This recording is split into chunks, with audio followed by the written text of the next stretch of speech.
өкінішке қарай осы мұсылмандар арасында 1-2% немесе 1-2%-тен де аз кейбір радикалдардың жасаған іс-әрекеттерін жалпыландырып, мыналардың бәрі адасушылық, мыналардың барлығы осындай қатыгез, олардың барлығы экстремист, террорист деген осындай стереотип қалыптасты. Жалпы бұл біздің қоғамда ғана емес.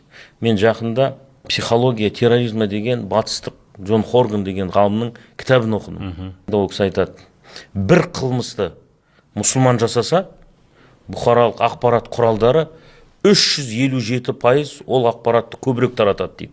Кімге қарағанда көбірек таратады? Тура сол қылмысты мұсылман емес жасаса, содан 357% көбірек таратады дейді. Және акцент жасайды. Бұл қылмысты қарапайым адам, азамат немесе азаматша жасады деп айтпайды.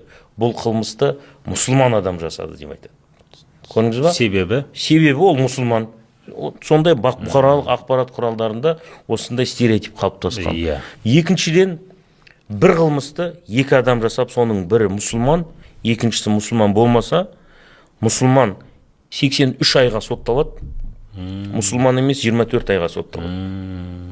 Жалпы осындай ұстаным бар. Бұл әрине әлемдік деңгейде осындай исламға қатысты қате жалпыландыру деп айтып кеттім ғой. Бір кішкентай топтың, бір кішкентай террористік ұйымның жасаған әрекетін бүкіл 1,5 миллиард мұсылманға күйе жағып айыптау, бұл әрине ғылыми тұрғыдан ешқандай сын көтермейді. Бұл үлкен проблема, жалпы бұл стереотип.